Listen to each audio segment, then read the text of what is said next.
Good morning. Morning. Morning. I was Good morning, Dr. Abrego. in the Zoom room. How are you? Hey, we are good. Thank you. I think we don't have a lot of time, so thank you I sent you that just quick update of what we'd kind of like to discuss. Yes. So anyway, I'm Greg Lookabaugh. I'm on the board of directors, and everybody else, if you'd introduce yourself. So I'm Sean Dilday. I'm actually current president of NSPMA. Nice to meet And what state are you from? And I am from Missouri. you. Okay. Okay. I think you're next, John. Okay, John Thumma, and I'm from Virginia. And I'm Christina Windover. I'm the NSPMA secretary, and I'm also from Virginia. John's from more of the central part, and I'm more of the north and west part of Virginia. So, all right. Well, Dr. Kim Abrego, I'd like to introduce all of you to her. We kind of have a little topic of discussion that I'll go over real quick, and then I'm going to turn it over to you, Doctor, and we'll go from there. But the topic discussion is pre-planning before a storm cloud is in the sky. And we're kind of what we're going to talk about. Disaster hits, recovery processes begin, and navigating the world of the Federal Emergency Management Agency begins, FEMA. So this all comes from a presentation that Dr. Abrego did at our Gulf Coast M&O. There was about 70, 80 people there. And it was probably one of the best presentations I've heard in a long time that had a global sound to it. And because FEMA's everywhere. So we're going to discuss how the services that you have, how they impact our K-12 enterprise, and focus on several of the topics from your presentation. Not your presentation today, just some of the topics you hit on. I'd also like to discuss opportunities, how we can connect this level of training into our Washington, D.C. 2025 event coming up, and post some things on our website that will help districts and create that opportunity for you and opportunity for the National School Plant Management Association as well. And just quickly, in my 45 years, I've gone through Katrina, Rita, Harvey, Ike, all these other storms, and I've dealt with FEMA. It's been sometimes pleasurable and sometimes not. However, I think what was important in your presentation, Doctor, was you talked about before the storm clouds ever get into the sky.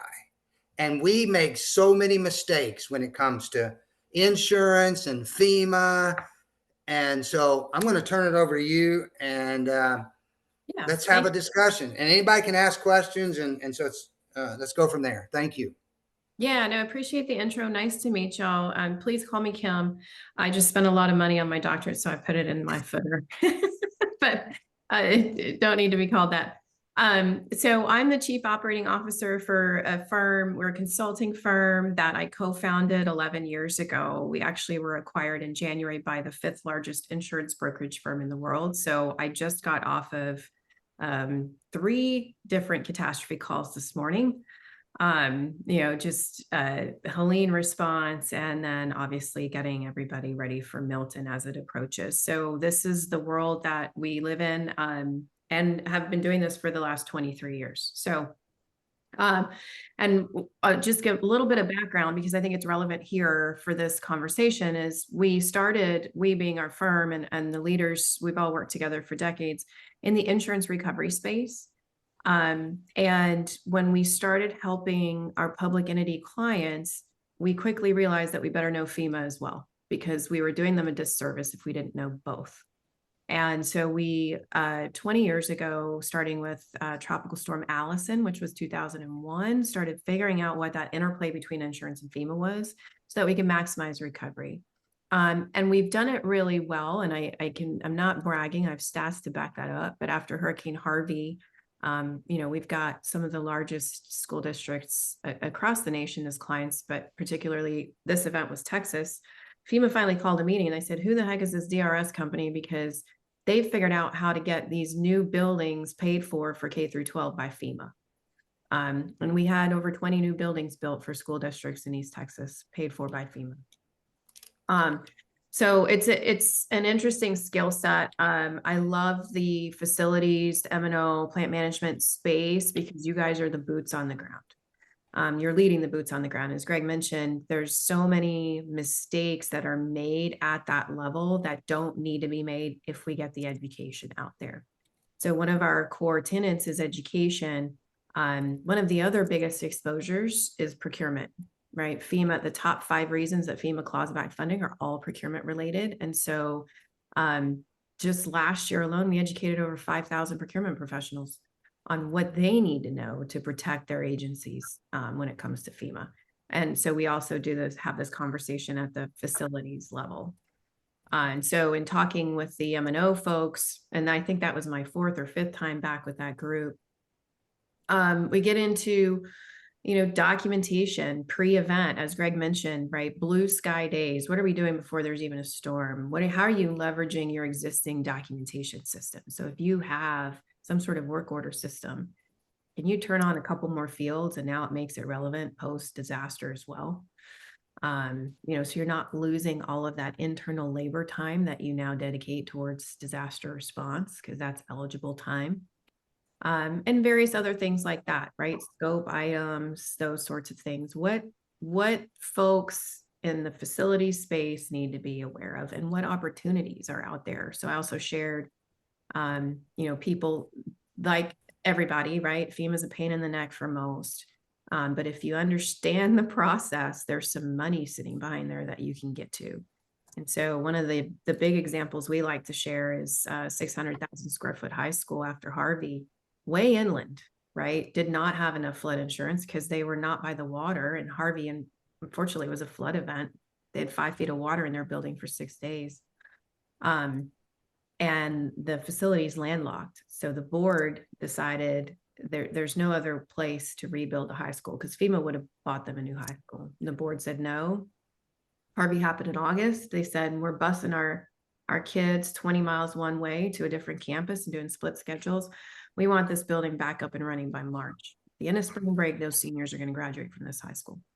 So we, with facilities, brought in Jock contracting to rebuild that entire high school in the same place that it was, all FEMA paid for, and did it by March. So we did it in 7 months. It was crazy. It was a lot of hard work. In doing that, though, we also unlocked a mitigation opportunity where that high school now, FEMA paid for it, $50 million. It has passive floodgates that at all the main entrances, as water gets to a certain level, those floodgates raise up, and we waterproof the first floor of the building envelope. And so that high school has had 3 flood events since Harvey, where it would have flooded again had it not been for those passive floodgates that FEMA paid for.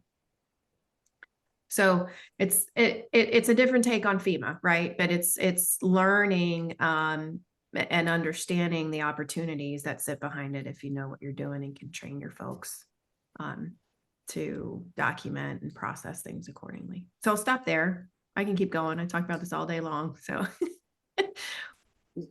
yeah, I think just to ask a question, talk a little bit about the blue sky. Mm-hmm.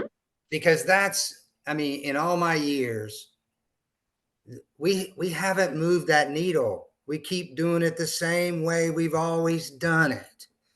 And I can speak to this because I am one. I'm a professional facility leader, and I think I know a lot. But many times I find out I didn't know as much as I thought I did. Yeah. And being a continuous lifelong learner has made a difference. Talk about the blue sky. Yeah. So on the blue sky stuff, what we go through is what the team should look like, right? And so when you get to cities and counties, they have emergency management teams that they will activate, right? They have EOCs, they have all of that. What happens to K through 12? Some of these K through 12 campuses are bigger than cities. And so what does that kind of EOC, Emergency Operations Center process look like for a K through 12? And so we go through what an org chart for an emergency would look like, and talk through that maybe that's not analogous to the roles that people hold in their day-to-day. You know, maybe the risk manager is the lead, maybe the CFO is the lead, maybe in some cases it's the director of facilities who leads the whole team, right? It just depends on the organization and the capacity and knowledge of the individuals in the team. But knowing who those individuals are and knowing the roles that they need to play in a disaster event lead to success. The other thing we talk about is working hand in hand with procurement and the procurement team to get pre-positioned contracts in place. And I spend a lot of time, I think, because it resonates with these folks, right? You don't want to be signing a contract on the hood of a truck at 2 o'clock in the morning as the water's coming into your building or as the storm's blowing through, right? Because that's where errors are made. And those are very expensive errors. So when you look at FEMA statistics going back the last 20 plus years, half of all FEMA dollars are paid out within the first 6 months of a disaster. And if you take a traditional procurement cycle where you're competitively procuring things, right, that 6 months, if you're in a storm situation, is not enough time.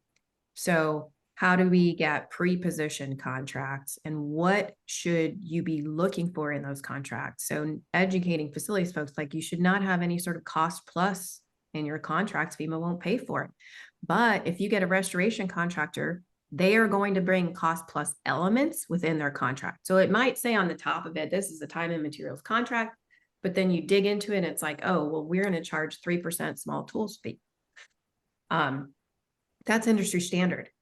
FEMA will pull that out. And if you have a large enough loss, we had some clients where that was a $2 to $5 million exposure that they were now on the hook for, because it's a cost plus element buried within a time and materials contract. So understanding those little nuances and understanding the what contracts you should have in place, right?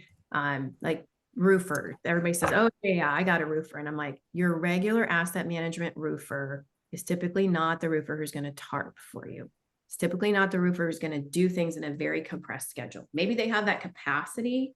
You need to make sure it's in your contract with them and that you have pricing for it ahead of time, right? So there's these little pieces to pre-position contracts that are relevant to the facility space and understanding what you should be looking for and understanding that procurement, while sometimes perceived as the enemy, may not be the enemy in this case, and that we need to work together and get those contracts ahead of time and not at 2 o'clock in the morning. And then the second piece to that conversation is having the dialogue with those pre-positioned contractors. So you might award a contract to a vendor or supplier, and it's a 5-year contract, and you have an initial conversation, but you don't have a disaster for 4 years, and now you have something coming, and you pick up the phone, and the original person isn't even at that organization anymore, right? And now you're trying to establish a relationship. And so it's just kind of relationship 101, but you really want to make sure that you're keeping that dialogue going and understand where you are in the prioritization of their clients, because we know, and that those are the calls I've been on this morning, right? Where our partners are going, we have pre-positioned contracts with Brevard Public Schools, with these schools, these schools, these schools, these schools. Those are our top clients. And if you're not on that list, they might get to you in 3 weeks' time. That's not the spot you want to be in, right? So it's understanding how the contractors work and how you can best position your K through 12 district to be in the top of the list. And then the other piece is documentation. And what FEMA uses against you after a loss, right? So you have to prove that the damage is actually caused by the storm or caused by the event. And FEMA relies on, like, for example, especially roads and culverts. I use this example. They will go to Google Earth and they'll say, well, there was a pothole there 3 years ago per Google Earth. And you're like, yeah, but between then and now I fixed it 4 times, right? They need proof that you did it in order for you to claim that it was part of the storm. And so how do you leverage your contractors and your suppliers? So like in the restoration space, there's restoration contractors that use Matterport, which is that camera software that will do a 360 of the rooms. Like if you're house shopping, you can go through homes and see homes that way. There's some restoration contractors that will Matterport your buildings for you at no charge. if you sign a pre-position contract with them, and the pre-position contract has no charge, right? So there are things that you can do to best position your district to make sure that when something happens, you can demonstrate that it was actually due to the storm. So those are like our top three, probably blue sky activities. Any questions so far? So Kim, question for you. Of course, roofers and restoration contractors are two of the top priority ones that you should have contracts with. What would be other ones that you'd recommend? Industrial hygienists, HVAC, mechanical engineers. People are going to fix the bricks and sticks, and then also understand who's picking the debris up. So sometimes you've got landscapers and they say, oh, we'll do it. But do those landscapers actually measure the debris the way FEMA requires them to in order for you to claim it? Right. So you might need a separate debris removal, or you might need an MOU with your city or county who has debris removal and will come and do it for you. But it's understanding those gaps. Right. Okay. I was just curious, see what other recommendations would be out there. There's no random unicorn out there. I mean, they're common sense. But it's understanding who plays in a disaster space and who is, like, landscapers is a great example. Some of them will not pick up debris. They just don't have the right equipment to do it. Yeah. So I think something I picked up, bro, you talked about people change and contracts change. That it's not always, and what happens to us as in-house people, we tend to sometimes, oh, we can do this, we can do this, we can do this. And we get so busy with all the other things of life that sometimes we need that outside professional help to build these programs and to make them work. I know I've been in a long, long time.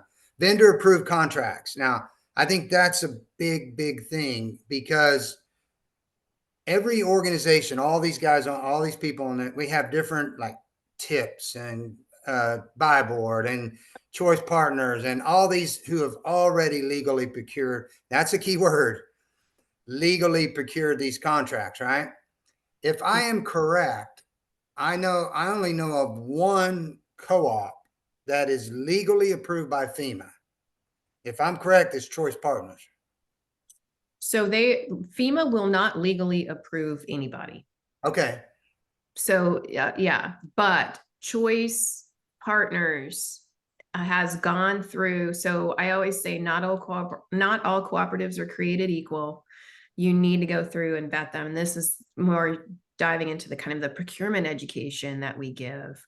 It's, FEMA gives you a checklist of how you need to evaluate your cooperatives that you're going to use. And this is a procurement blue sky activity we give them, is look at the cooperatives that you like to use and compare them against this checklist so you know which ones are FEMA compatible. Okay. Yep. And so it's Choice, right now it's Choice Partners, it's Equalis, and I'll say Sourcewell is coming up hot on everybody's heels. Okay. But I think these cooperatives are now figuring out that their members are potentially exposed in large CAT situations if they're not compatible. And I'll say CARES and ARPA and all these other federal funds that came down in the last few years have really pushed cooperatives to look at, whereas before they were very focused on kind of the state and local rules and regs, they've now had to look at the federal requirements. Good deal. John, you got anything? Oh, you're on mute, John. John is our engineer. He's No. I was listening. Yeah, I've had my run-ins with FEMA. Yeah, that was just interesting. We actually, luckily, we have the county do a lot of it for us since we don't own the facilities, and we That's a go nice through spot it. to be in. Yeah. So. and I guess to wrap this up, you talked about approved contractors legally procured.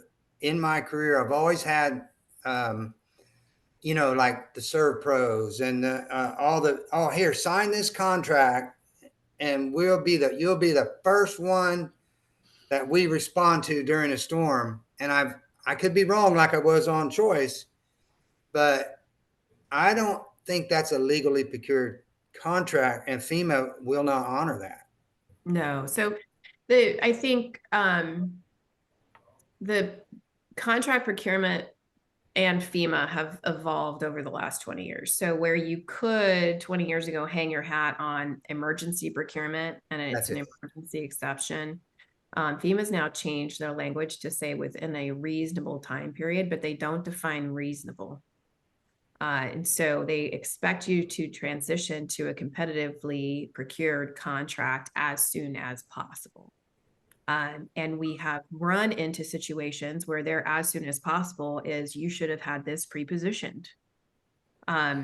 So we try and get, the 90% net out there of the contract types that I talked through with you. So that we're making sure that 90% of the dollars are covered. You're always going to have random stuff like the high school that I shared with you, right? That whole high school is down their floral department, their fine arts department, right? Like you're not finding contracts for musical instruments ahead of time. But it's making certain that you're not reliant solely on the emergency exception, because then you're exposed from a reimbursement standpoint. And so the Servpro, hey, sign this here, and we'll be there first. It's an emergency exception contract, unless they're tying it to a competitive, like a Choice Partners. I don't think Choice has Servpro on their schedule, but unless it's tied to a cooperative contract. And that's the whole reason we started educating and working with cooperatives about 10, 11 years ago, was disasters move at the speed of light. Government procurement moves at the speed of backwards sometimes.